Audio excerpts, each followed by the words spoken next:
Cientos de toneladas de piedra representan a un poderoso faraón. Es el colosal testamento de la época dorada de Egipto.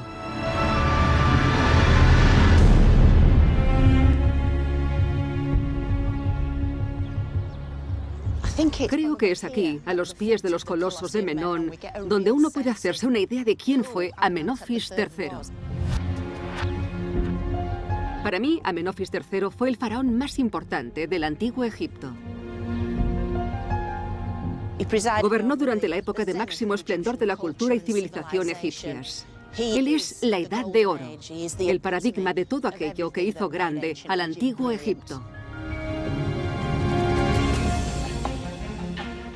El ascenso de esta gran civilización vino impulsado por su extraordinario sistema de creencias, cuyo objetivo principal era alcanzar la perfección en la otra vida. Capaz de resistir a desastres y épocas más oscuras. Para resurgir como el imperio más poderoso del mundo antiguo.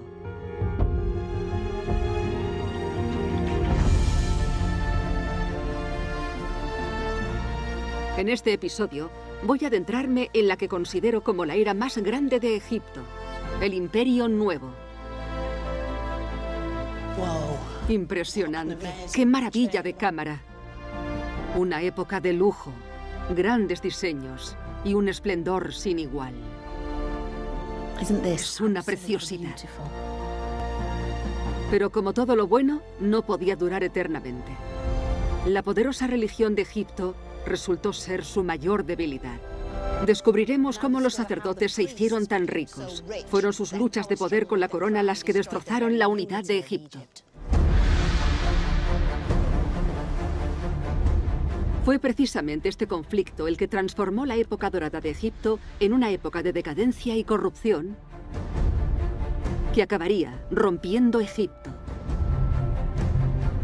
Repasando la vida de los personajes más famosos, voy a investigar qué pasó realmente durante el brillante Imperio Nuevo. Bienvenidos a mi historia del antiguo Egipto.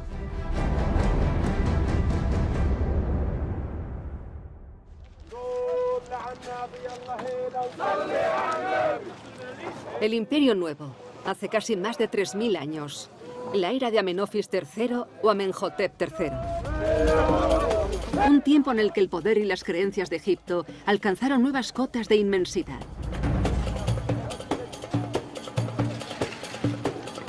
Me he unido a un equipo internacional de arqueólogos que están excavando en uno de los vastos monumentos que creó Amenofis, su templo funerario. Estar aquí te permite entender cómo era este lugar hace 3500 años, cuando todavía estaba en construcción, más o menos como ahora. Estatuas por todas partes y la imagen de Amenofis III representada cientos de veces. Los arqueólogos realizan un minucioso trabajo de unir todas las piezas. La historia surge literalmente del suelo, pieza a pieza. En la época de las pirámides, las tumbas reales y los templos funerarios formaban un único complejo. Sin embargo, 1300 años después, empezaron a construirse por separado, como muestra de una nueva era de opulencia. Este fue el sello insignia de la mayor dinastía de todas, la 28ª, la era de Amenofis III. Durante siglos, los únicos restos visibles del templo funerario de Amenofis fueron estas dos estatuas colosales. Ahora, la doctora Yurik Sorusian y su equipo de arqueólogos están trabajando para revelar por completo el esplendor de este majestuoso monumento. Tócalo. Parece cristal. Sí. Con una superficie de casi 35.000 metros cuadrados, no se trataba de una tumba como las pirámides, sino de un enorme complejo, el mayor templo funerario jamás creado. Es enorme. Es increíble. Este es solo el templo más grande, el templo principal. Imagínate otros templos, calles, avenidas con esfinges, almacenes, talleres, tesoros, piscinas, jardines, casas de sacerdotes y edificios administrativos. Todo conformaba una gran ciudad dentro de la capital. Es de un tamaño sobrecogedor. Sí, ya lo creo. Esta obra se hizo para que pudieran adorarle durante toda la eternidad, mientras que su cuerpo momificado se enterró en el cercano Valle de los Reyes. En vida, el templo contaba con un grupo permanente de sacerdotes, todos ellos gobernados por el faraón. Las enormes estatuas de Amenofis presidían la entrada principal. A continuación, se alzaba un segundo par, y después un tercero. La imagen de Amenofis se repetía a lo largo del complejo.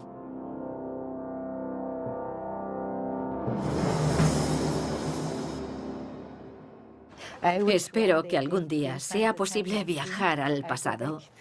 ¿Puedo ir contigo? Puede que no tengamos una máquina del tiempo, pero tras 15 años de trabajo están empezando a aparecer algunas de las antiguas glorias del templo. Esto estaría muy alto.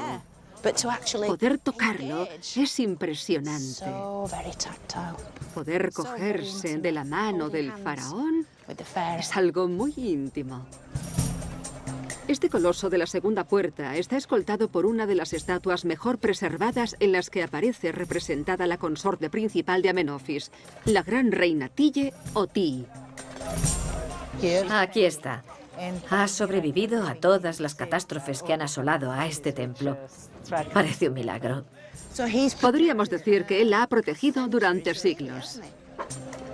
Con un tamaño que no supera las dimensiones de la pierna de Amenofis, la representación de la reina Tille servía para exagerar el estatus de superhombre del faraón. Las imponentes estatuas eran más que un homenaje. Cada una de ellas garantizaba la inmortalidad del alma del rey. El faraón era un dios. Tengo una sorpresa para ti. Ha reservado lo mejor para el final.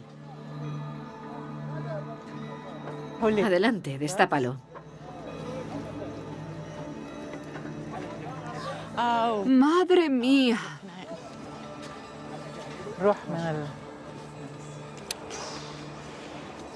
Se trata de la cabeza de Amenofis, que mide 3 metros y está tallada en el mejor de los alabastros.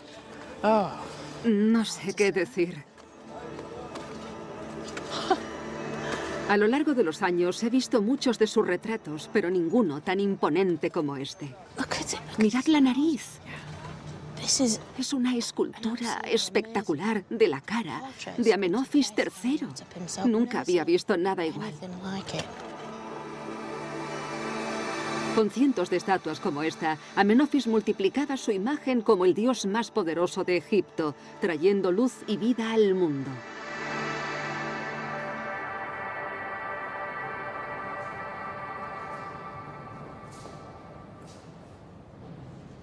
Porque la persona que controlaba la religión en Egipto, controlaba Egipto. Y con ello, una gran cantidad de riqueza. Amenofis iba cubierto de oro de los pies a la cabeza.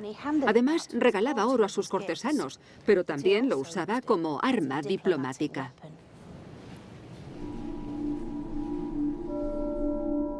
El inteligente uso del oro que hizo Amenofis III quedó registrado en escarabeos como este. Hacían las veces de boletín informativo del faraón. Circulaban por todo el imperio con las novedades grabadas en la base. En este caso, anuncia el nuevo matrimonio del rey. Recoge la noticia sobre su boda con una princesa siria del reino de Mitanni.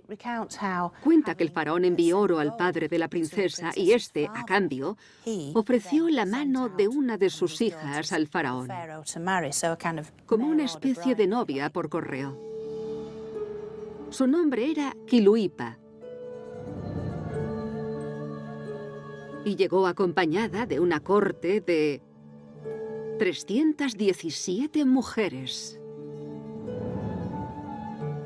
Amenofis, impresionado, afirmó: «Es una maravilla». Este matrimonio diplomático, uno de tantos, era una manera efectiva de asegurarse paz y prosperidad. Amenofis fue capaz de utilizar un recurso clave, el oro, para conseguir todo aquello que quería y mantener el estatus de monarca supremo del mundo antiguo del que gozaba en ese momento. Egipto compró la paz con el oro. El imperio de Amenofis III llegó a extenderse desde la actual Siria hasta lo que hoy conocemos como Sudán. En el mismo Egipto, el oro tenía un uso distinto y podía incluso garantizar un acceso privilegiado al otro mundo. En un museo de Wigan se guarda uno de estos tesoros: una deslumbrante máscara de oro.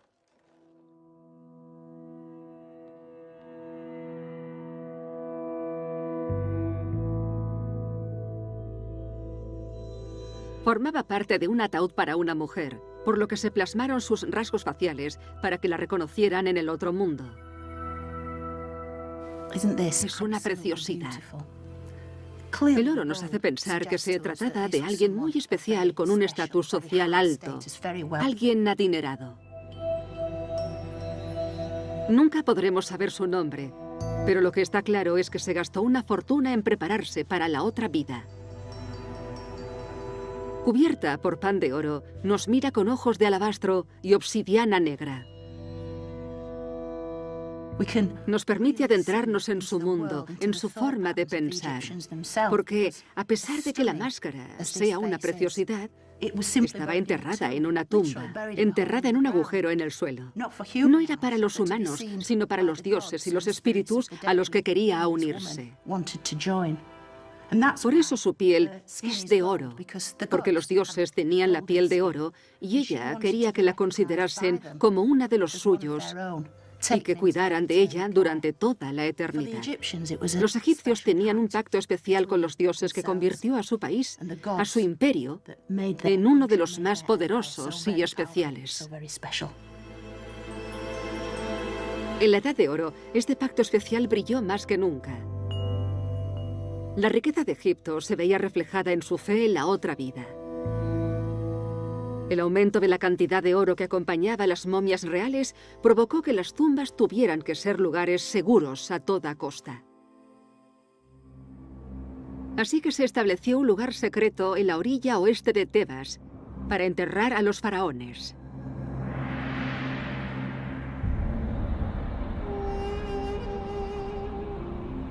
El Valle de los Reyes.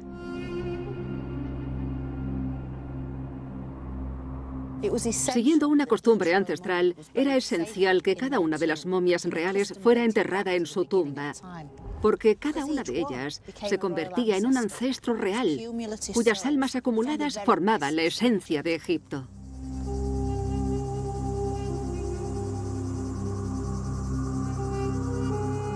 Las tumbas reales ya habían sido profanadas en alguna ocasión, rompiendo así el vínculo espiritual que unía a Egipto con sus ancestros.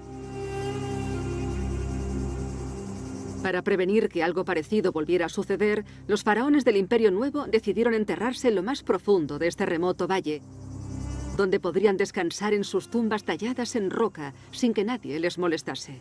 Así fue como se convirtió en el lugar más sagrado de Egipto.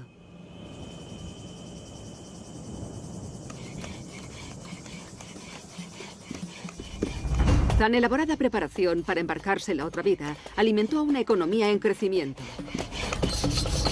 Al igual que en la época de las pirámides, la vida de muchos egipcios de a pie giraba en torno a la industria de la muerte. No solamente había que tallar tumbas y construir templos, también se necesitaban estatuas, altares, ataúdes, sarcófagos y todo tipo de complementos diseñados para la vida eterna. También propició la explotación y tratamiento de todo tipo de materiales, como el alabastro, el granito o el oro. Esta es una copia de uno de los mapas geológicos más antiguos, datado de 1150 a.C. en el reinado de Ramsés IV. Este mapa es una guía de las canteras y las minas de oro que se extendían a lo largo de 15 kilómetros en el desierto arábigo. Es casi tan preciso como un mapa geológico moderno, con colores distintos para identificar los distintos tipos de roca. Estas áreas negras tan grandes son las rocas sedimentarias. Por aquí, donde se vuelve rosa, están las rocas ígneas como el granito. También pueden encontrarse zonas de minas de oro. Y esta área jaspeada representa las zonas de grava. El mapa es muy específico y fue diseñado especialmente para un proyecto de cantera en concreto. 8.000 hombres fueron enviados a un valle desierto a 130 kilómetros de Tebas para extraer piedras que se usarían en los monumentos reales.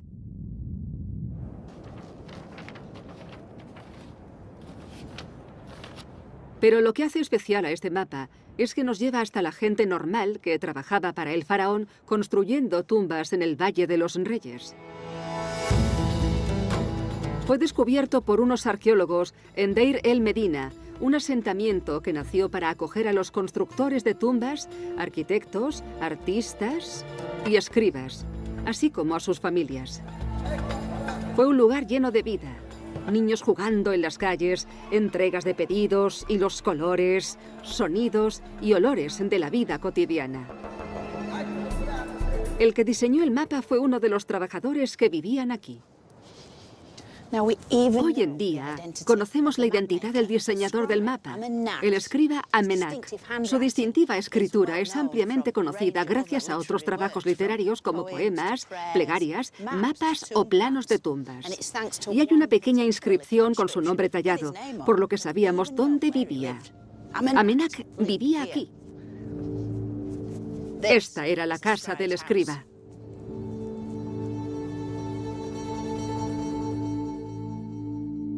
Amenak fue uno de los trabajadores cualificados que ascendió en el escalafón social en las generaciones posteriores al reinado de Amenofis III. Se convirtió en el escriba jefe de su pueblo, así que fue un hombre muy importante. Sin embargo, le acompaña una historia triste. A medida que iba haciéndose mayor, la vista empezó a fallarle. Sabemos esto porque se ha encontrado una plegaria donde le hace una petición muy personal a la diosa local, Meretseger, que vivía en lo alto de esta montaña. Le implora y le cuenta que la vista le está fallando.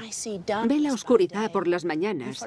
Para un escriba consagrado como Amenak, tuvo que ser algo muy triste. Aquí, Amenak ruega a Meretseger. Ambos aparecen representados simbólicamente sin ojos.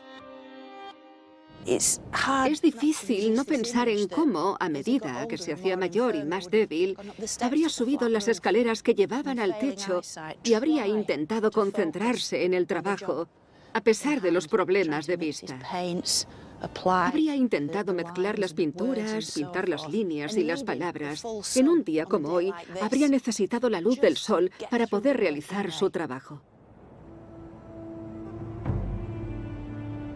Sin embargo, al igual que sus predecesores que construyeron las pirámides, Amenak tenía un propósito mayor. Podemos imaginárnoslo a él y a sus vecinos de Deir el-Medina trabajando con un solo fin: crear la tumba real. Los faraones del Imperio Nuevo crearon una nueva imagen de ellos con innovadores diseños arquitectónicos que requerían de nuevas ciudades pobladas por trabajadores.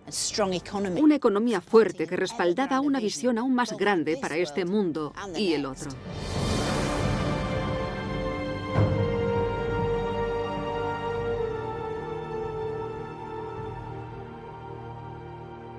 Pero las creencias religiosas que habían encumbrado a Egipto hasta alcanzar el cenit también suponían una seria amenaza.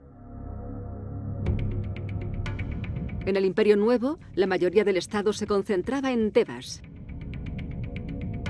El lado oeste de la ciudad estaba consagrado principalmente a la ciudad de los muertos, mientras que en el lado este se concentraba la mayoría de la población y era el lugar donde se encontraba el templo principal de Egipto, Karnak.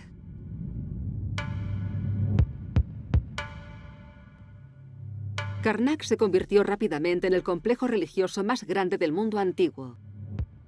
Y con ello creció su influencia. Así como la influencia de sus sacerdotes. Para saber qué es lo que pasó realmente, necesitamos estar entre bastidores.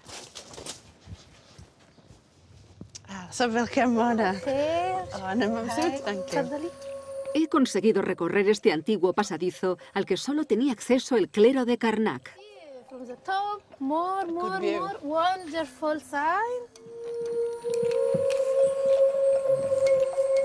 Lleva hasta la zona más alta del templo, desde donde hay unas vistas de las que no todo el mundo puede disfrutar.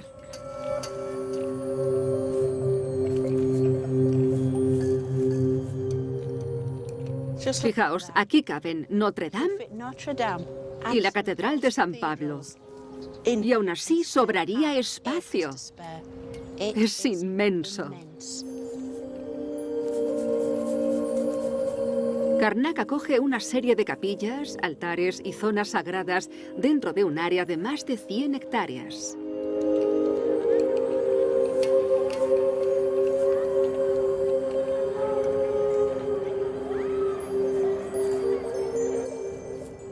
Este fue el corazón religioso de Egipto durante más de 2000 años. Karnak es tan vasto porque todos los faraones invirtieron gran parte de su fortuna en este templo. El oro y los botines de guerra llenaban los cofres del templo. Además, cada faraón quería construir sus propias estancias, altares y obeliscos para superar a sus predecesores. Todo ello dedicado a la gloria de Amón, el dios supremo de Karnak. A lo largo de los siglos, Amón pasó de ser un dios tebano local a convertirse en la deidad principal de Egipto. La nación giraba en torno a él. Todos los faraones tenían que contentar a Amón, ofreciéndole sus riquezas y atendiendo a todas sus necesidades.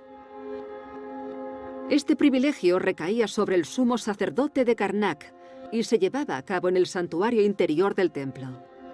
Ceremonias secretas a las que solamente podía asistir la realeza. Estamos en el corazón del templo de Karnak. Aquí es donde vivía el dios, justo dentro de esta estatua. La estatua original no era mucho más grande que esta. Estaba hecha de oro puro y se conservaba en un pequeño altar dorado cerrado por 2 puertecitas. Cada mañana el sacerdote supremo entraba a despertar al espíritu del dios.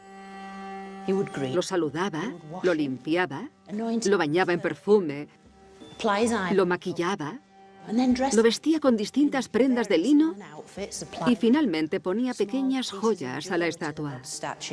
De este modo, el dios podía empezar a disfrutar del día. A diario agasajaban a Amón con los mejores platos. Carne asada, pan, fruta y verduras, acompañadas por vino y cerveza. Las nubes de incienso ahuyentaban a las fuerzas malignas y los músicos y bailarines servían de entretenimiento. Al tener contenta a la deidad más poderosa, creían que ésta traería agua al Nilo todos los años, haría que el sol saliese cada mañana y conservaría el estatus supremo de Egipto.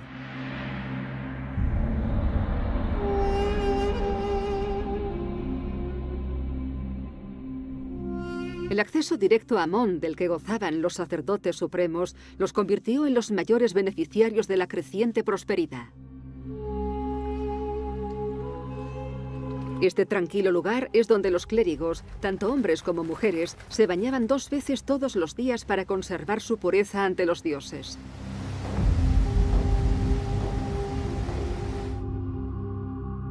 Conocidos como los puros, se distinguían del resto de la sociedad por su particular apariencia, resultado de una rutina diaria de rituales. Parte de este ritual de pureza incluía el uso diario de una serie de instrumentos para cambiar su aspecto.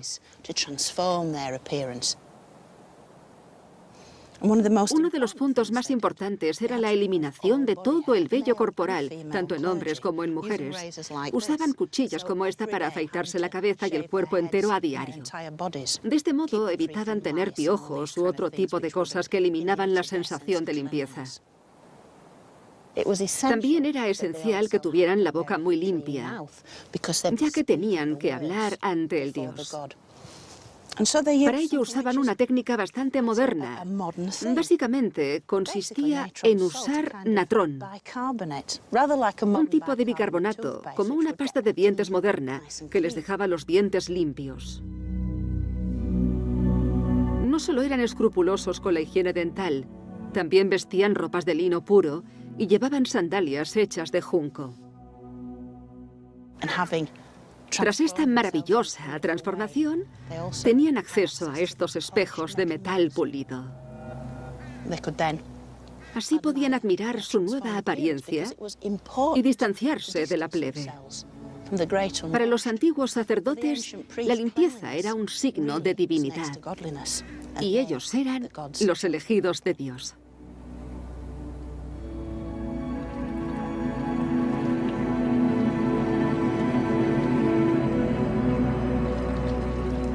A medida que aumentaba la riqueza y el poder de los sacerdotes de Karnak, su autoridad sobre Egipto empezó a rivalizar con la del faraón. Los sacerdotes de Karnak tenían una influencia trascendental y estaban activos tanto de día como de noche. Uno de estos sacerdotes fue Nak. Era un sacerdote de las horas de Amón, lo que quiere decir que era astrónomo. Por las noches se sentaba en el techo del templo, que hacía de observatorio, y era capaz de elaborar un mapa astral con el progreso de las estrellas y los planetas, así como de observar el movimiento de los cielos.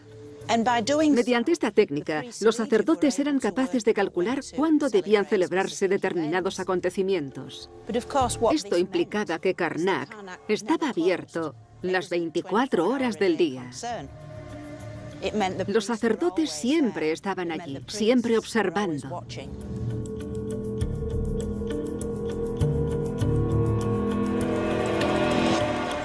Consciente de la potencial amenaza que suponían los sacerdotes de Karnak, Amenofis III introdujo a sus familiares en el templo para asegurarse su lealtad. Sin embargo, estas sutiles estrategias de control iban a esfumarse con la llegada de un nuevo faraón, Akenatón. Hijo y heredero de Amenofis. A diferencia de su padre, Akenatón no era precisamente muy diplomático. Su ferviente ambición pronto sumergiría a Egipto en una época de extremismo político y religioso.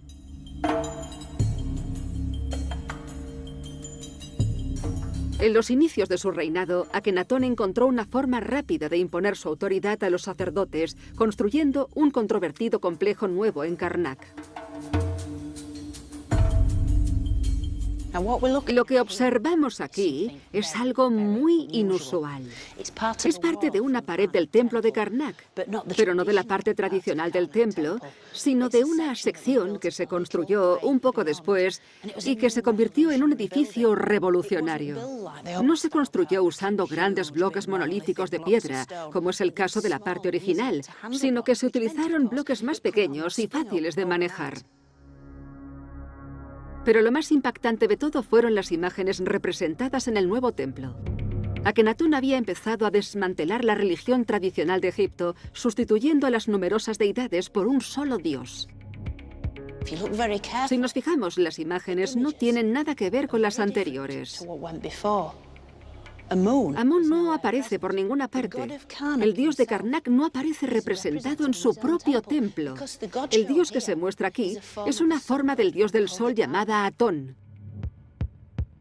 Se pueden apreciar los múltiples rayos descendiendo hasta convertirse en unas manos humanas que dan su bendición a la figura central, que no es precisamente el sacerdote supremo de Amón. Los sacerdotes de Amón habían perdido el control de Karnak. El propio Amón había sido reemplazado por el dios del sol Atón. De hecho, la vida en Egipto había cambiado por completo. Antes los cortesanos hacían una reverencia ante el monarca, pero eran otros tiempos. Esta gente tiene la cara casi hundida en el suelo. Están tumbados, postrados ante el faraón. Este hecho marcó el comienzo de una nueva era. Fue una época en la que solamente era posible comunicarse con Dios a través de sus intermediarios. Los monarcas gemelos Akenatón y su esposa y cogobernante Nefertiti. Cuando los sacerdotes protestaron, la pareja real cerró Karnak, echó a los sacerdotes y se apoderó de los tesoros. Después trasladaron a toda su corte a 400 kilómetros al norte de Tebas. Y en menos de 10 años construyeron una ciudad nueva.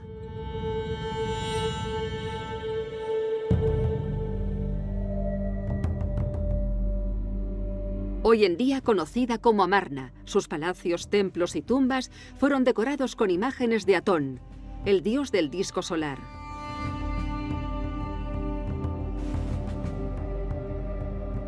Nada quedó de la variedad de dioses a los que adorar. Ahora solamente se adoraba al sol, con himnos, plegarias y ofrendas extremadamente abundantes.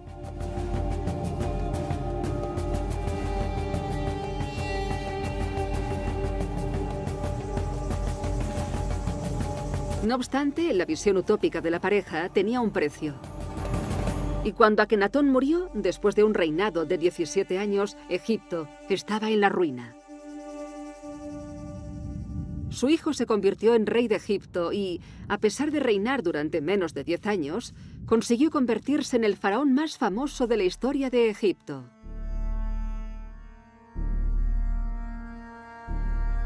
Tutankamón. La tumba de Tutankamón, descubierta por Howard Carter en 1922, es el mayor descubrimiento arqueológico de todos los tiempos. La máscara de Tutankamón es el paradigma del antiguo Egipto. Aunque nos resulte tan familiar, como la mayoría de las tumbas, guarda un antiguo secreto.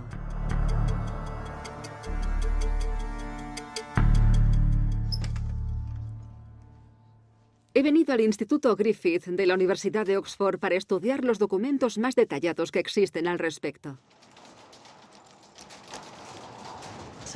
En el primer estante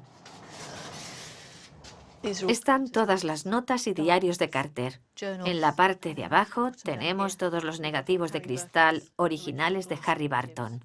En estas delicadas diapositivas de cristal están los negativos originales de las imágenes que tomó el fotógrafo de Howard Carter y en las que se puede apreciar cada fase de la excavación, que duró 10 años.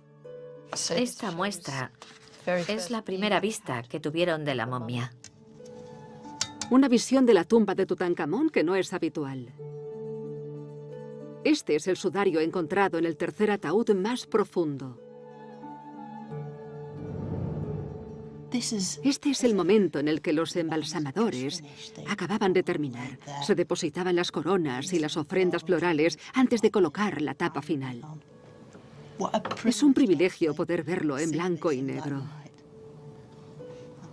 Vaya, es algo muy profundo.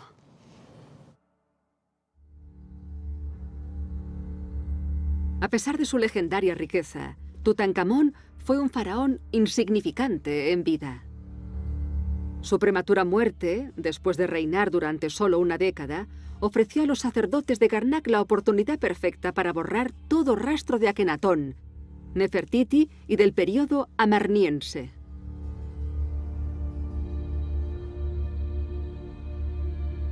Estas maravillosas fotografías demuestran cómo lo hicieron. En su famoso trono de oro, Tutankamón aparece representado junto a su esposa Angesenamón. Pero no es oro todo lo que reluce, tal y como demuestran estudios recientes. Si observamos la parte trasera de la cabeza de la reina, ha habido un ligero corte justo donde estaba la peluca original. Ocurre lo mismo con la corona de Tutankamón. Aquí hay un añadido. Detalles como estos nos proporcionan pistas, puesto que los aderezos de la cabeza y las joyas eran cruciales para identificar a los miembros de la realeza. Al alterar las imágenes, habían personalizado el trono para Tutankamón. Sin embargo, la característica que nos revela a quién perteneció este trono realmente es la deidad que aparece encima del rey y la reina. Aunque hay referencias a Amón, es Atón el que emerge como figura central del trono, lo que convierte a esta pieza en un trono del periodo amarniense. Parece ser que las figuras que representan a Tutankamón y a su mujer en realidad eran Akenatón y Nefertiti.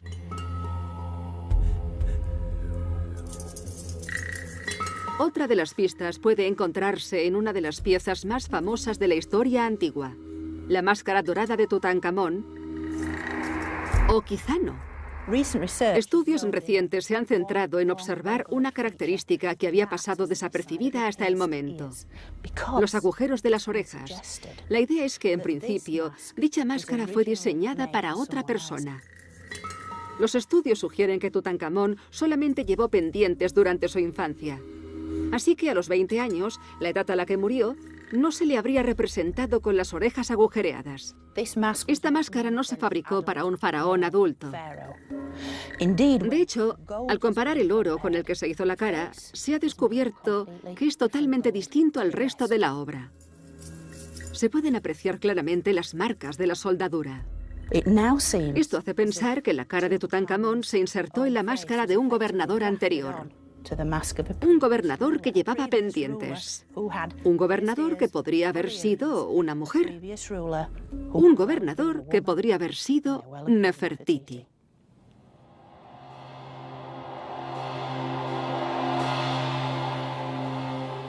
De hecho, se estima que alrededor del 80% de los objetos encontrados en la tumba de Tutankamón pertenecieron bien a Akenatón o bien a Nefertiti. Todos los objetos mezclados conformaban una especie de caos religioso que había que desengranar. Para los sacerdotes, todo esto era oro sucio, por lo que la tumba de Tutankamón era la oportunidad perfecta de enterrar el pasado para siempre.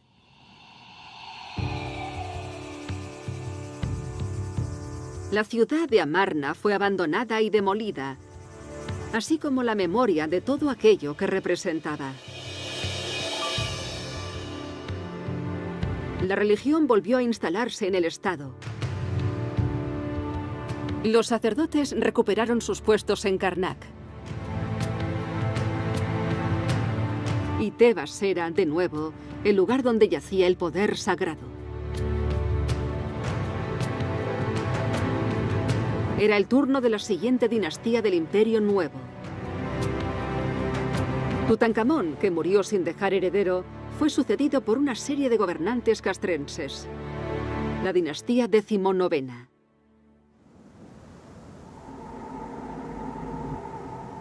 La nueva dinastía no contaba con ancestros reales directos, por lo que necesitaba reconectar con el pasado ilustre de Egipto. Se reinstauraron las creencias tradicionales bajo la dirección de uno de los gobernantes más influyentes, Seti I, cuya tumba en el Valle de los Reyes es la más grande de las que se pueden encontrar aquí. Actualmente está cerrada al público, pero me han concedido un permiso especial para explorar este espectacular laberinto.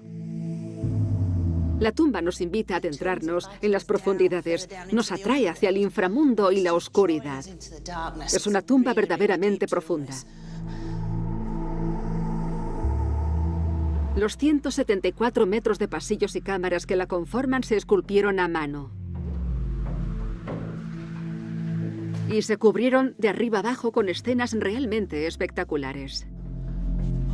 Vaya, esta cámara es asombrosa. Está completamente cubierta de titilantes estrellas doradas. Las paredes de la tumba de Seti muestran un mensaje claro: el retorno de las deidades tradicionales en toda su gloria.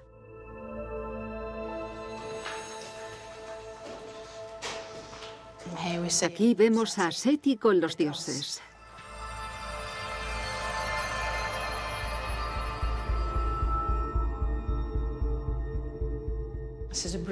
Es una cámara magnífica. Imágenes repetidas del faraón junto a los dioses. Los dioses han vuelto y tienen muchas ganas de mostrarlo. Aquí lo vemos con Anubis, el elegante chacal negro, dios de la muerte y patrón de los embalsamadores. Aquí aparece Seti haciendo una ofrenda a Hathor, diosa del amor que cuidaba de las almas de los muertos. Y Horus, el dios de la realeza, que aparece con las coronas conjuntas del Alto y el Bajo Egipto. Por último, Seti establece la mayor conexión con el pasado al representar a la deidad por excelencia: Osiris, dios del inframundo. Representa a cada uno de los faraones que precedieron a Seti, el cúmulo de poderes de los ancestros reales, y Seti es muy inteligente al mostrarse en compañía de Osiris. Es un guiño a la grandeza que convirtió a Egipto en una nación tan fuerte. Cada imagen y cada jeroglífico nos trasladan a la era dorada de Amenofis III. Como continuación a esta herencia dorada, el reinado de Seti disfrutó de un verdadero renacimiento del arte y la cultura. La joya definitiva de su reinado estaba en su tumba, su cámara funeraria. Es algo soberbio, increíble. El motivo del cielo nocturno funciona a la perfección.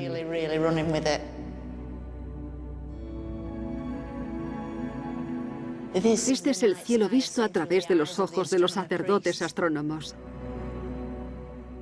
Aquí es donde yacía la momia real en su sarcófago de alabastro. De este modo, la momia de Seti, el alma de Seti, podía disfrutar de este espectacular techo.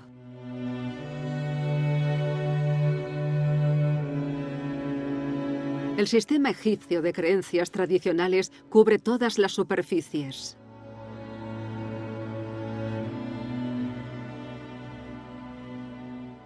Egipto había vuelto.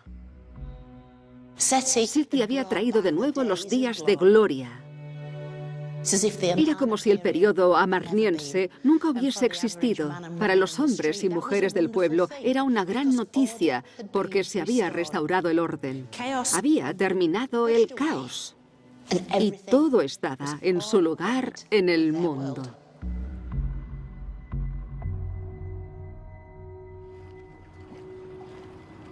La Edad de Oro se había restaurado.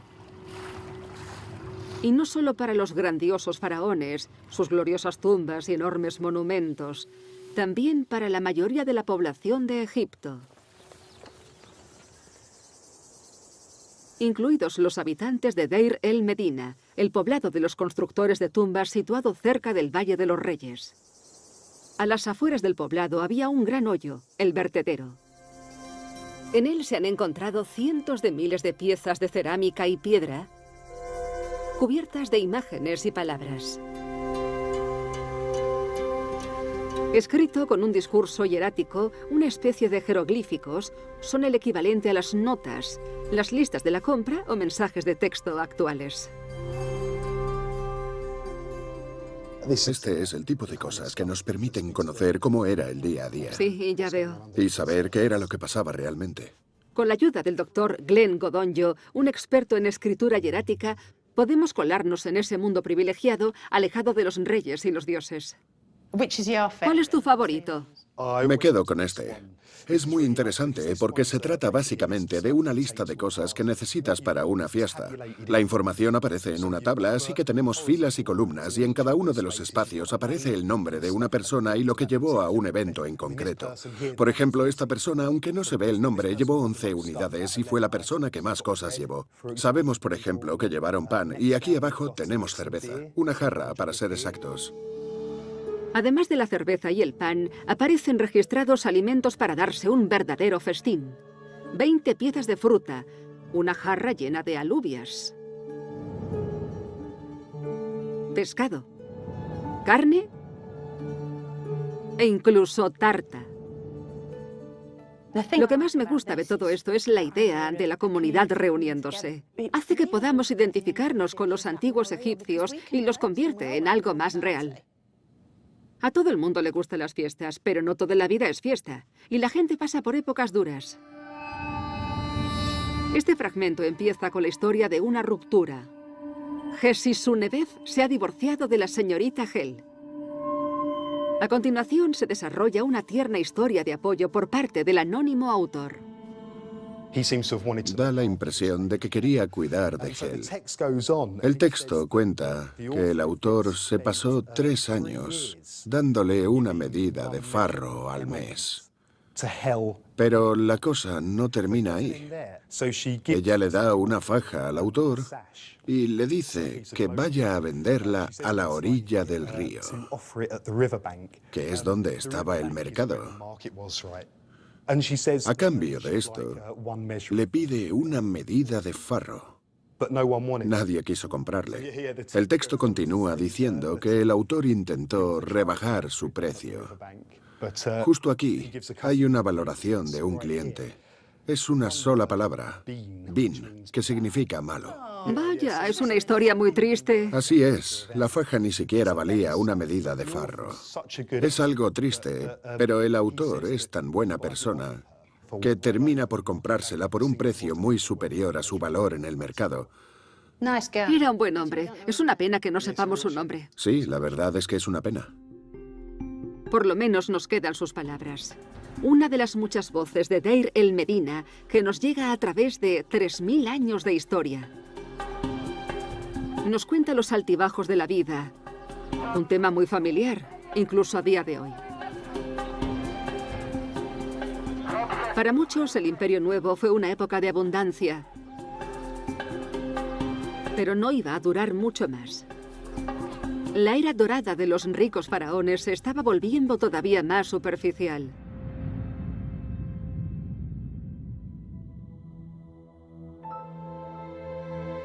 Ramsés II, hijo de Seti I, fue el constructor más prolífico de Egipto. Derrochó el dinero construyendo ostentosos monumentos. El más conocido de ellos es el templo de Abu Simbel. Este tipo de construcciones grandiosas acabaron vaciando las arcas reales, así como el coste de una serie de guerras en el extranjero. Para cuando llegó Ramsés III, las grietas ya estaban empezando a aparecer. A medida que subía la inflación, los productos de los graneros estatales escaseaban. Como consecuencia, las raciones mensuales que los empleados como los constructores de tumbas y los artesanos recibían ya no llegaban a tiempo. Esta situación provocó la primera huelga de la que se tiene constancia en la historia. Sucedió en el 1155 a.C., cuando los constructores de tumbas se quejaron de que no habían recibido el suministro de comida asignado. Al mes siguiente volvió a pasar lo mismo, así que dejaron las herramientas, marcharon hacia el templo más cercano y gritaron: ¡Tenemos hambre! Para asegurarse de que sus quejas fueran escuchadas, organizaron una sentada en el templo. Pero la respuesta del Estado no hizo más que añadir leña al fuego. Los funcionarios locales solo pudieron entregarles un puñado de dulces, pero esto no solucionaba nada. La indiferencia de las autoridades provocó que las protestas se prolongaran durante semanas. Las quejas se incrementaron. Pronto los huelguistas comenzaron a chillar a las autoridades cuando salían a la calle, incluyendo al gobernador. Al final consiguieron acallar las protestas de los trabajadores proporcionándoles lo que pedían justo a tiempo para celebrar el jubileo del faraón sin conflictos. Sin embargo, los huelguistas habían dejado en evidencia el menguante poder de la monarquía. El faraón estaba rodeado por una burocracia corrupta e ineficiente. La gloriosa burbuja de la extravagancia real se rompió. Los rivales del faraón estaban al acecho. Eran los sacerdotes de Karnak. Estos se habían hecho fuertes gracias a las ofrendas a los dioses que servían. El destino de la realeza estaba escrito literalmente en la pared. En esta zona poco conocida del templo de Karnak se aprecia qué es lo que quiero decir. El sacerdote supremo está haciendo una atrevida declaración de intenciones, pero para darse cuenta hay que fijarse en los detalles. Esta es una escena fascinante.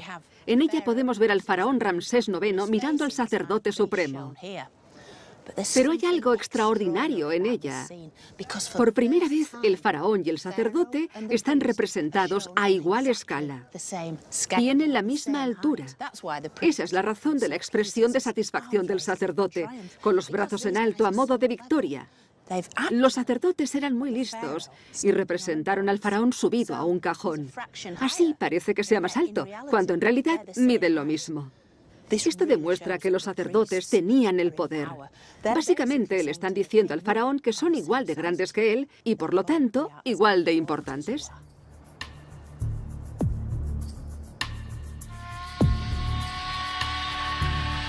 Los sacerdotes se habían convertido en verdaderos políticos y le disputaban el poder a la realeza. Desequilibraron la balanza entre la Iglesia y el Estado, una relación en la que estaba basada toda la cultura de Egipto. Tan grande era su ambición que hacia el final del Imperio Nuevo, los sacerdotes tomaron el control de todo el sur. Con el faraón gobernando solo en el norte, el país se rompió en sus dos antiguas mitades.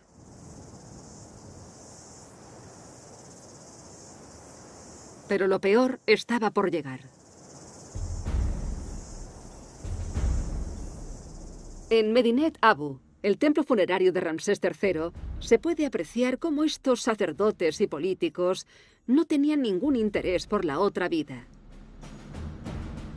Solamente les importaban el estatus y las riquezas. El inquietante episodio de la historia de Egipto que analizaremos a continuación no solo supuso un desastre para su principal creencia en la otra vida, sino que dejó un tortuoso puzzle que los egiptólogos todavía están intentando resolver. Esta extraordinaria historia no empieza en el templo, sino en una casa construida dentro del recinto. Las corruptas ambiciones de los sacerdotes serían puestas en práctica por el hombre que vivió aquí.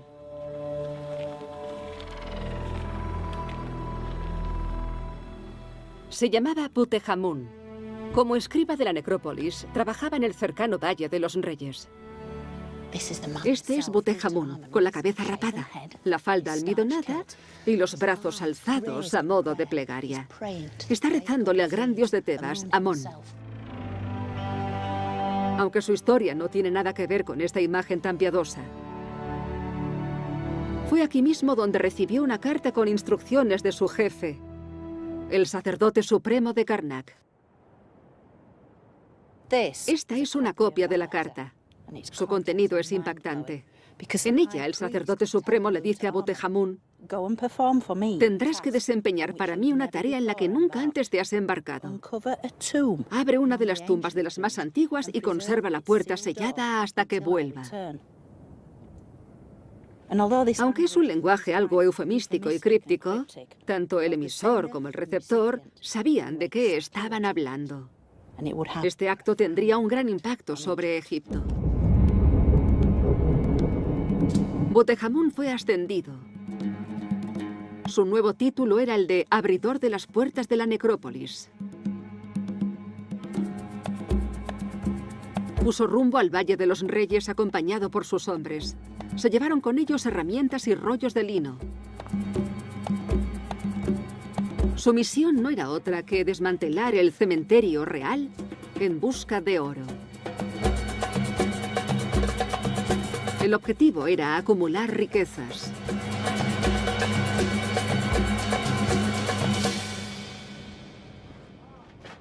No era la primera vez que se expoliaban tumbas en Egipto. La diferencia de este saqueo es que era una orden de la autoridad. Venía directamente del propio sacerdote supremo. Era un saqueo autorizado por el Estado.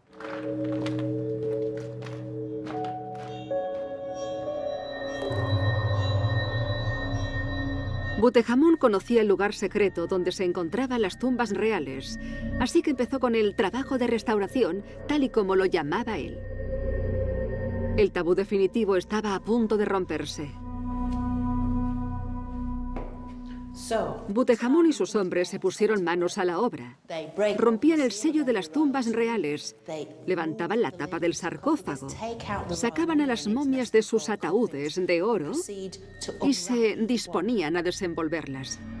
Después las despojaban de todas las cosas de valor, máscaras de oro, joyas o amuletos que iban a parar al tesoro del templo.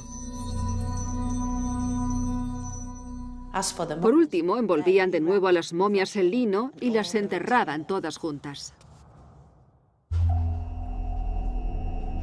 Para los sacerdotes necesitados de dinero, las tumbas reales ya no eran inviolables. Simplemente eran una serie de cuerpos que descansaban entre el oro que necesitaban para conseguir sus objetivos políticos.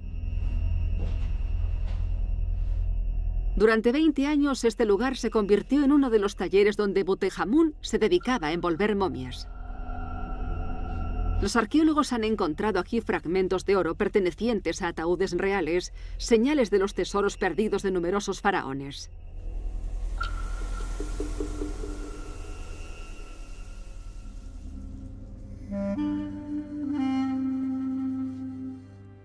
La escritura de Butejamun fue descubierta en la momia de Ramsés III.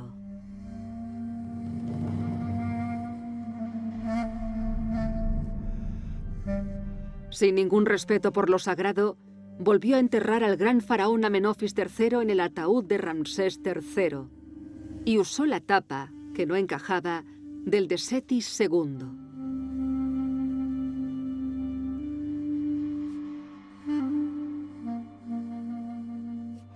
Solamente una tumba, escondida bajo los escombros, escapó del saqueo indiscriminado.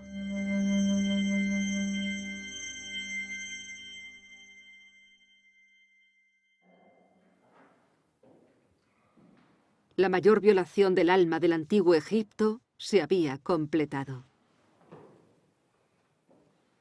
Obviamente, los sacerdotes reyes de Karnak habían conseguido lo que siempre habían querido, el poder absoluto. Ya no estaban interesados en los ancestros reales, que suponía una mera fuente de la que robar y enriquecerse. Los devotos se habían vuelto cínicos, y la otra vida no era más que una ilusión.